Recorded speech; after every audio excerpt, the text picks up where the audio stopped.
What is the most unusual Bible verse? I don't know if it's the most unusual, but I always liked the fact that Numbers 12:3, written by Moses, says now Moses was a very humble man, more humble than anyone else on the face of the earth. Ehud then approached him while he was sitting alone in the upper room of his palace and said, I have a message from God for you. As the king rose from his seat, Ehud reached with his left hand, drew the sword from his right thigh and plunged it into the king's belly. 22 Even the handle sank in after the blade, and his bowels discharged. Ehud did not pull the sword out, and the fat closed in over it. Judges 15:16 And he found a new jawbone of an ass, and put forth his hand, and took it, and slew 1,000 men therewith. My fave is the very end of Jonah. Jonah is in the desert but found a tiny tree with a gourd to give him shade. After a bit, the gourd shriveled and dies, and Jonah must suffer in the sun again. Jonah cusses out the gourd. Right then God came down to Jonah and chastised him. Good, Jonah, that gourd existed by no labor of your own. If two men are fighting and the wife of one of them comes to rescue her husband from his assailant, and she reaches out and seizes him by his private parts, 12 You shall cut off her hand. Show her no pity. Ezekiel 16:26 You engaged in prostitution with the Egyptians, your neighbors with large genitals, and aroused my anger with your increasing promiscuity. The story this verse is a part of fits well with the whole biblical narrative, but why that extra detail about the Egyptians? Genesis 27:11 is my favorite. My brother Esau is a hairy man, but I am a smooth man. I have always been partial to Jeremiah 10:5.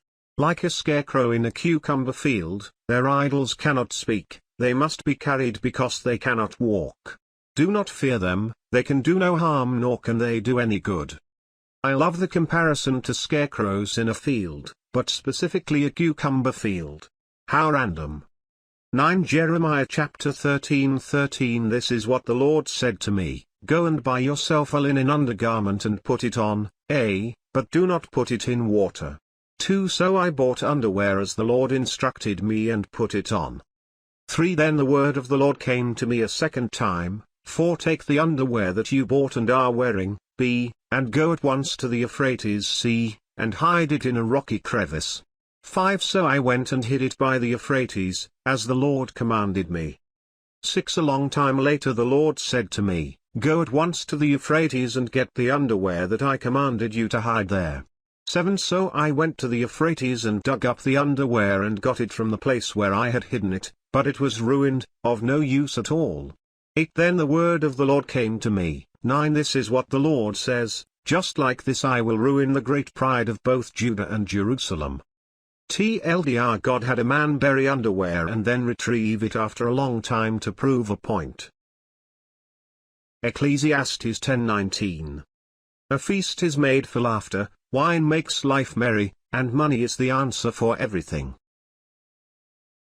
Mark 14:46-50. They laid hands on Jesus and seized him.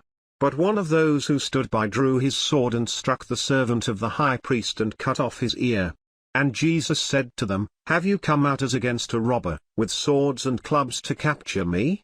Day after day I was with you in the temple teaching, and you did not seize me. But let the scriptures be fulfilled. And a young man followed him, with nothing but a linen cloth about his body.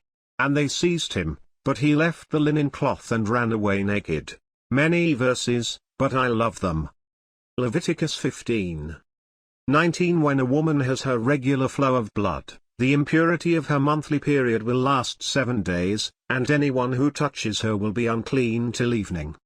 20 Anything she lies on during her period will be unclean, and anything she sits on will be unclean. 21 Whoever touches her bed must wash his clothes and bathe with water, and he will be unclean till evening. 22 Whoever touches anything she sits on must wash his clothes and bathe with water, and he will be unclean till evening. 23 Whether it is the bed or anything she was sitting on, when anyone touches it, he will be unclean till evening. 24 If a man lies with her and her monthly flow touches him, he will be unclean for 7 days, any bed he lies on will be unclean. And on until 29. On the 8th day she must take 2 doves or 2 young pigeons and bring them to the priest at the entrance to the tent of meeting.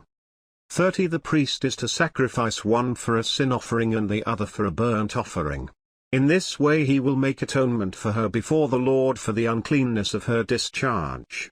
Judges 4. Barak routs Sisera's army and sends him fleeing for his life to the tent of Heber, trusting in an alliance they had.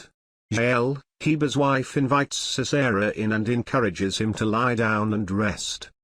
But Jael, Heber's wife, picked up a tent peg and a hammer and went quietly to him while he lay fast asleep, exhausted.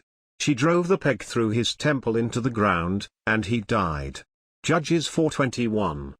One of the most metal verses in the Bible.